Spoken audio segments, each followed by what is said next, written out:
Breaking news చూస్తున్నారు. బండి సంజయ్ కొడుకు బండి భగీరథ్ పోక్సో కేసులో కీలక పరిణామం చోటు చేసుకుంది.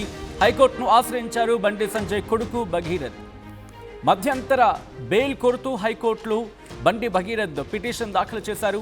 వేసవి సెలవులు కావడంతో హైకోర్టు వెకేషన్ బెంచ్లో పిటిషన్ నమోదైంది. ఇన్ఫాక్ట్ అక్కడికి చేరుకుంది. బండి పిటిషన్పై ఈ నెల 14వ తారీఖున హైకోర్టు వెకేషన్ బెంచ్ విచారణ చేపట్టనుంది. షేక్ బషీరాబాద్ పిఎస్లో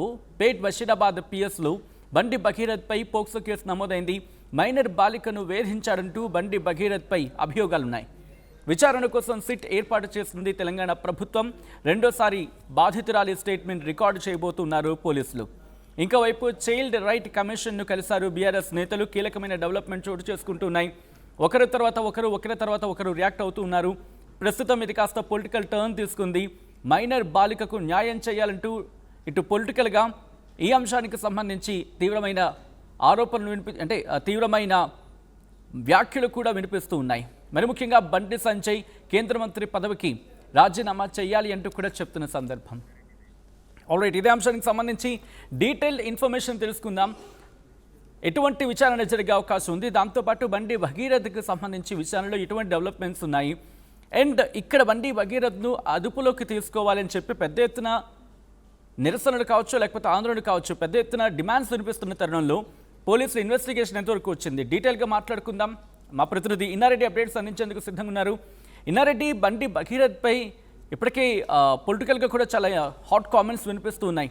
బండి భగీరథ్ను ముందుగా అదుపులోకి తీసుకోవాలి, పోక్సో కేసు కింద తీసుకొని విచారణ చేపట్టాలి అంటూ వినిపిస్తున్న క్రమంలో తను ఇంకా దొరకలేదు, గాలింపు చర్యలు కంటిన్యూ అవుతున్నా, తన కోసం గాలిస్తున్నామని చెప్పి పోలీసులు చెప్తున్న క్రమంలో బండి భగీరథ్ ఇప్పుడు హైకోర్టును ఆశ్రయించారన్న దాంట్లో డెవలప్మెంట్స్ ఏంటి, ఎటువంటి డెవలప్మెంట్స్ ఉన్నాయి ఇన్నారెడ్డి?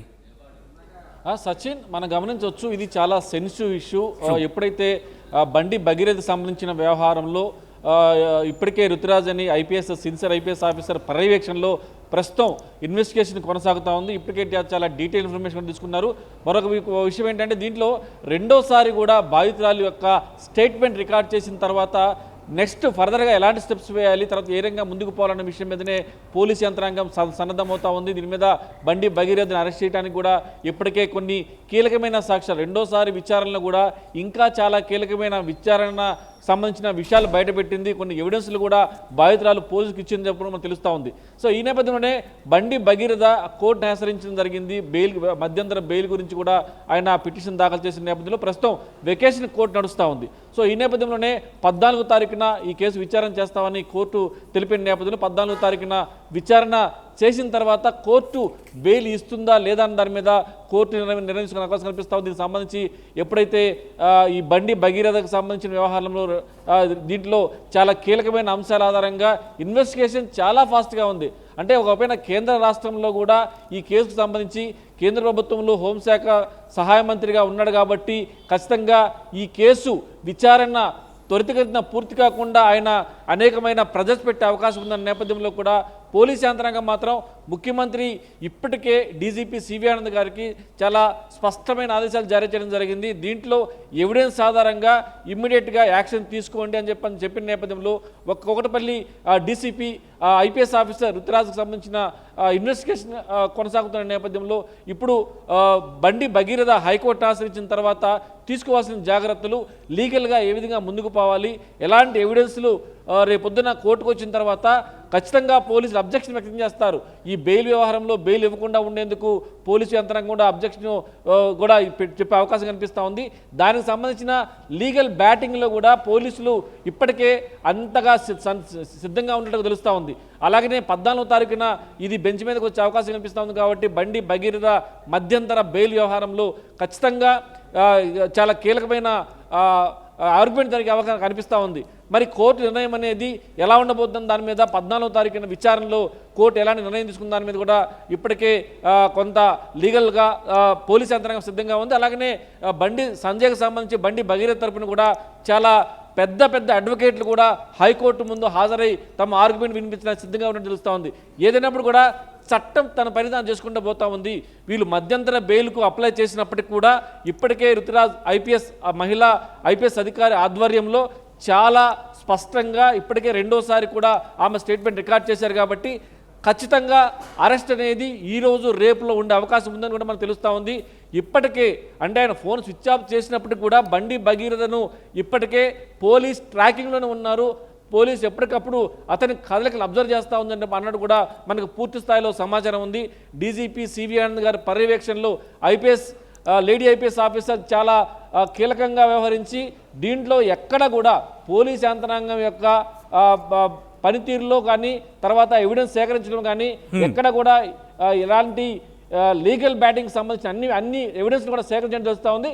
ఖచ్చితంగా సచిన్ దీంట్లో రేపు 14వ తారీఖున కోర్టు ముందుకు వచ్చి మధ్యంతర బెయిల్ మీద ఆర్గ్యుమెంట్స్ అనేది అది లీగల్ విషయం. కానీ ఇప్పుడు జరగబోయే ఎవిడెన్స్ సేకరించే వ్యవస్థలు కావచ్చు, తర్వాత అతను అరెస్ట్ చేసే వ్యవహారాలు కావచ్చు, ఖచ్చితంగా అరెస్ట్ చేయడానికి ఇప్పటికే యాంత్రాంగం సిద్ధంగా ఉంది. కొన్ని గంటల్లోనూ లేకపోతే మరికొద్ది రోజుల్లోనూ అరెస్ట్ చేయడానికి మాత్రం బహుశా పోలీసు శాఖ సిద్ధంగా ఉండొచ్చు గాక. కానీ ఇక్కడ తన ఆచూకీ ఏమైనా దొరికిందా? తన ఆచూకీ దొరికే ప్రయత్నం జరిగిందా? లేకపోతే తన ఆచూకీ అంటే ఎక్కడున్నాడు? సోషల్ మీడియాలో పెద్ద ఎత్తున ప్రచారం జరుగుతుంది, ఆయన ఇక్కడ ఉండకపోవచ్చు, దేశం దాటి పంపించే ప్రయత్నాలు జరుగుతున్నాయనేది. ఆ రిక్వెస్ట్ ఒకసారి మీ లైన్లో ఉండే ప్రయత్నం చేయండి, దీని గురించి కూడా డీటెయిల్గా మాట్లాడుకునే ప్రయత్నం చేద్దాం. బట్ బిఫోర్ దట్ కొన్ని రియాక్షన్స్ వస్తున్నాయి. ఇన్నారెడ్డి ఒకసారి మీ లైన్లో ఉండే ప్రయత్నం చేయండి, ఆ రియాక్షన్స్ చూసిన తర్వాత మాట్లాడుకునే ప్రయత్నం చేద్దాం. ఇదే అంశానికి సంబంధించి బండి భగీరథ్ తండ్రి కేంద్ర హోంశాఖ సహాయ మంత్రి బండి సంజయ్ రియాక్ట్ అయ్యారు. ఒకసారి సంజయ్ ఏమంటున్నారో చూద్దాం. ఆ తర్వాత ఇదే అంశానికి సంబంధించి అపోజిషన్ లేకపోతే ప్రత్యర్థి పార్టీల నుంచి కూడా రియాక్షన్స్ వస్తున్నాయి. But before that Bandi Sanjay ఏమన్నారో చూద్దాం. చాతగాని మూర్ఖులు, ధైర్యంగా రాజకీయంగా ఎదుర్కోలేని దద్దమ్మలు ఇలా ఏదో చేసి బండి సంజయ్ని గాని భారతీయ జనతా పార్టీని ఇబ్బంది పడితే నేను ఫామ్ హౌస్ లో ఎలుకను కాదన్నా, నేను నా అయ్య పేరు చెప్పి రాజకీయాలు రాలేదన్నా. నన్ను నమ్మండి అన్నా, తప్పుడు ప్రచారం నమ్మకండి అన్నా, మా ఎంబడి ఉండండి, ఇక వదిలిపెట్టే ప్రసక్తే లేదు. చాతగాని మూర్ఖులు, ధైర్యంగా రాజకీయంగా ఎదుర్కోలేని దద్దమ్మలు ఇలా ఏదో చేసి బండి సంజయ్ని గాని భారతీయ జనతా పార్టీని ఇబ్బంది పడితే నేను ఫామ్ హౌస్ లో ఎలుకను కాదన్నా, నేను నా ఏప్రిల్ నెలలో 22 నుంచి 20వ తారీఖు మధ్యలో ఈ సంవత్సరం ఈ బాధిత కుటుంబం దగ్గరికి వెళ్ళి వాళ్ళందరితో మాట్లాడి వాళ్ళందరినీ తీసుకొని హైదరాబాదులో జూబ్లీ హిల్స్లో నివాసం ఉంటున్న బండి సంజయ్ గారి ఇంటికి వీళ్ళను తీసుకుపోయినరు. ఆ అమ్మాయి తన బాధంతా వెళ్ళబుచ్చుకున్నది. ఇగో మీ కొడుకు నన్ను ఇడివంగా చేసిండు, ఇగో వీడియోలు ఇట్లున్నాయి, చాటింగ్లు ఇవి ఉన్నాయి, అవన్నీ ఉంటే బండి సంజయ్ గారు చెప్పింది ఏందయ్యా అంటే, అమ్మ నాకు చెప్పిందండి. బండి సంజయ్ గారు చెప్పింది ఏంటంటే, మీ బిడ్డ ఎంతమందితో తిరిగిందో ఏందో నాకు తెలియదు, నేను మాత్రం దీనికి ఒప్పుకునే సవాలే లేదు. ఇంకోటి కూడా మీకు ముచ్చట చెప్పాలనుకుంటున్నా, నేను మా బీజేపీ పార్టీ నన్ను బీజేపీ రాష్ట్ర అధ్యక్షుడి పదవి నుంచి తీసేస్తే నా కోసం 8 మంది చేసుకున్నారు. ఇంకా నా సంగతి ఏందో మీకు అర్థమైంది కదా. రేపు మీ మీద ఏం జరిగినా అమ్మలా నేను రెస్పాన్సిబుల్ కాదు, నకరాలు చేయకూరి, ఇక్కడ నుంచి వెళ్ళిపోండి, ఏదైనా సెటిల్ చేసుకుందాం అని చెప్పి భయపెట్టించి పంపించిండట. రైట్, అది పొలిటికల్ రియాక్షన్స్ కూడా స్టార్ట్ అయ్యి అనడం బహుశా అతిశక్తి అవుతుంది. బట్ ఎప్పుడో ఈ అంశానికి సంబంధించి పొలిటికల్ టర్న్ తీసేసుకుంది. ఇటు బండి భగీరథ్ అంశం ఇప్పుడు కాస్త పొలిటికల్ టర్న్ తీసుకున్న అనుకోవడంలో అతిశక్తి లేదు. అయితే బండి భగీరథ్ ఎలాగైనా ఆయన్ని పట్టుకోవాలి అనేది ఇక్కడ ప్రతిపక్షాలు, మరి ముఖ్యంగా ప్రత్యర్థి పార్టీ నుంచి వినిపిస్తున్న మాట. At the same time Bandi Sanjay కేంద్ర హోంశాఖ సహాయ మంత్రి పదవికి రాజీనామా చేయాలి అంటూ కూడా ఇంకొక డిమాండ్ని జాతీయ స్థాయిలో కాంగ్రెస్ చేస్తూ ఉంది. సో ఈ క్రమంలో మా ప్రతినిధి ఇన్నారెడ్డి దగ్గరికి వెళ్ళే ప్రయత్నం చేస్తున్నాను. బండి భగీరథ్ పిటిషన్ దాఖలు చేశారు హైకోర్టులో. మరి బండి భగీరథ్ దాఖలు చేయడం జరిగిందా, లేకపోతే ఆయన తరపున అడ్వకేట్స్ ఎవరైనా హైకోర్టుని అప్రోచ్ అయ్యారా, ఏం జరుగుతోంది? అప్డేట్స్ అందించేందుకు ఇన్నారెడ్డి లైవ్లో కంటిన్యూ అవుతున్నారు. ఇన్నారెడ్డి, ఇటు బండి భగీరథ్ హైకోర్టును ఆశ్రయించారు. అఫ్ కోర్స్ లీగల్ త్రూగా చూసినప్పుడు లాయర్ త్రూగానే అప్రోచ్ అవ్వాల్సి ఉంటుంది. అండ్ ఆ క్రమంలో ఎక్కడున్నారని తెలిసి ఉంటుంది కాబట్టి పోలీసులను అదుపులోకి తీసుకునే ప్రయత్నం చేశారా? స్టేటస్ ఏంటి ఇప్పుడు? సచిన్, మనకు అందుతున్న సమాచారం ప్రకారం ఈయన మధ్యంతర బెయిల్ కోసం వెకేషన్ కోర్టు అంటే సెలవులు హైకోర్టు సెలవులు ఉన్నాయి కాబట్టి మధ్యంతర బెయిల్ కోసం ఆయన వెకేషన్ కోర్టును ఆశ్రయించిన నేపథ్యంలో 14వ తారీఖున ఈ కేసును విచారణ చేస్తామని చెప్పని కోర్టు ఇప్పటికే తెలిపింది. సో దీనికి సంబంధించి ఇది చట్ట పరిధిలో వాళ్ళకున్న హక్కులు, అంటే ఎవరికైనా సరే బెయిల్కి అప్లై చేసుకోవచ్చు, అప్లై చేసుకుంటారు. సో అయినప్పుడు కూడా ఇక్కడ ఏమైతే లీగల్ ప్రాసెస్ ఏమైతే ఉందో చట్ట పరిధిలో పోస్కో కేసు నమోదైన తర్వాత ఇక్కడ దీనికి సంబంధించి కేంద్ర హోంశాఖ మంత్రిగా ఉన్నాడు కాబట్టి ఖచ్చితంగా ఏదో రకంగా ఈ కేసును మభ్యపెట్టి మనం చూసాం. బండి సంజయ్ యొక్క స్టేట్మెంట్ ఎలా ఉందంటే ఒక యారగెన్సీలో నన్ను ఏం చేయలేరని చెప్పేసి, అంటే చట్టంలో అందరూ సమానులే. ఇప్పటికే ముఖ్యమంత్రి సివి ఆనంద్ డీజీపీ గారికి స్పష్టమైన ఆదేశాలు జారీ చేయడం జరిగింది. చట్ట పరిధిలో ఏమైతే చేయాలంటే మన కాంగ్రెస్ ప్రభుత్వం ఒకటే ఉంటుంది, పోలీస్ అధికారులకు స్వేచ్ఛ ఉంటుంది, మీరు చేయదలుచుకున్నది చేయండి, ఎక్కడ కూడా మా గవర్నమెంట్కి కానీ తర్వాత బాధితురాలకు కానీ ఇబ్బంది కలగకుండా మీరు ఇన్వెస్టిగేషన్ చేయమని నేపథ్యంలో ఒక సిన్సియర్ లేడీ ఐపీఎస్ ఆఫీసర్, ఒక రకంగా చెప్పాలంటే ఆమె లేడీ సింగం అని చెప్పుకోవచ్చు, ఎవరి మాట వినదు, తనకు సంబంధించి ఏమైతే చట్ట పరిధిలో ఉన్న అంశాల ఆధారంగానే ఇన్వెస్టిగేషన్ కొనసాగుతూ ఉంది. ఇప్పటికే రెండోసారి ఆ బాధితురాల నుంచి స్టేట్మెంట్ సేకరించడమే కాకుండా ఇంకా కొన్ని కీలకమైన అంశాలకు సంబంధించిన టెక్నికల్ ఎవిడెన్స్ కూడా తీసుకున్నారు. దీనికి సంబంధించి బండి భగీరథ ఎక్కడ ఉన్నాడో తెలుసు. కొంతమంది సోషల్ మీడియాలో ఒక ఫామ్ హౌస్లో ఉన్నాడు, ఎవరికి కనిపించకుండా ఉన్నాడు. తెలంగాణ పోలీసు కనసలను దాటి విదేశాలకు పోయే అవకాశమే లేదు. ఇప్పటికే ఆయనకు సంబంధించి ఫోన్ స్విచ్ ఆఫ్ చేసినప్పుడు కూడా ఆయన కదలికల మీద నిఘా కొనసాగుతూనే ఉందన్న సమాచారం మనకు ఉంది. అయితే ఎప్పుడు అరెస్ట్ చేస్తారు, తర్వాత అరెస్ట్ చేయరా అని ఇక్కడ మనం చూస్తూ ఉన్నాం. సోషల్ మీడియాలో కూడా చాలా ఆరోపణలు వస్తూ ఉన్నాయి. ఆయన కేంద్ర హోంశాఖ సహాయ మంత్రి కాబట్టి అరెస్ట్ లేట్ అవుతుంది, అలాంటిది ఏమీ లేదు. తండ్రి కేంద్ర హోంశాఖ సహాయ మంత్రి కాబట్టి ఖచ్చితంగా దాన్ని ఆయన హోంశాఖ సహాయ మంత్రి కాదు కాబట్టి ఆయన ప్రజలు పెట్టే అవకాశం చెప్తున్నప్పుడు కూడా తెలంగాణ ప్రభుత్వం అలాగనే పోలీస్ యంత్రాంగం చాలా స్ట్రిక్ట్గా ఉంది. సేకరించిన ఎవిడెన్సులు రెండోసారి కూడా బాధితురాల దగ్గర నుంచి చాలా కీలకమైన అంశాలు సేకరించారు కాబట్టి ఖచ్చితంగా అరెస్ట్ అవుతారన్న సమాచారం ఉంది. పోలీసు కనుసన్నల్లోనే ఉన్నాడు. బండి భగీరథ ఎక్కడ ఉన్నాడు, ఎవరితో ఉన్నాడు, తర్వాత దీని మీద నిఘా చాలా స్పష్టంగా ఫోన్ ట్యాపింగ్ అని కాకపోయినప్పుడు కూడా వాళ్ళు ఎక్కడెక్కడికి వెళ్తున్నారు, ఏ రూట్లో ఉన్నారు, తర్వాత వాళ్ళు ఎవరెవరిని అప్రోచ్ అవుతున్నారు, అన్ని విషయాలు సేకరిస్తూ ఉంది.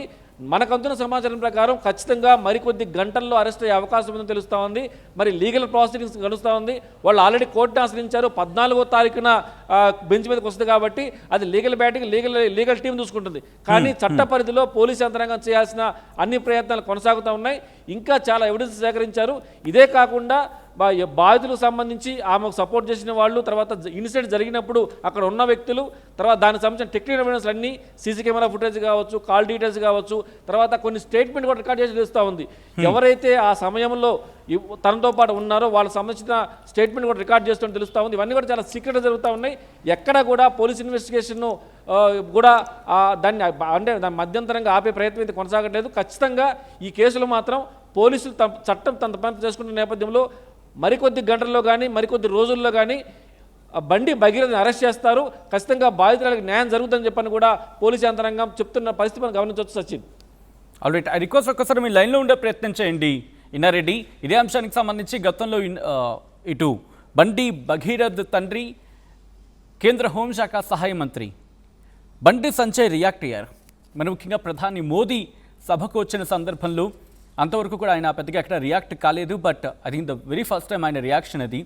ఆ తర్వాత పొలిటికల్గా కూడా రియాక్షన్ స్టార్ట్ అయ్యాయి. మరి ముఖ్యంగా ఆర్ఎస్ ప్రవీణ్ కుమార్ కొన్ని అంశాలను ఇక్కడ లేవనెత్తారు. ప్రస్తుతం ఇది కాకరేపుతోంది. తెలంగాణ వ్యాప్తంగా కాదు, కేంద్ర హోంశాఖ సహాయ మంత్రి కావడంతో బండి సంజయ్ ఆయన కుమారుడు భగీరథ్ ఒక ఇబ్బందికర వాతావరణానికి గురి చేశాడు. ఒక 17 ఏళ్ల అమ్మాయిపై అఘాయిత్యానికి పాల్పడ్డాడు అని అభియోగం ప్రస్తుతం సంచలనంగా మారింది.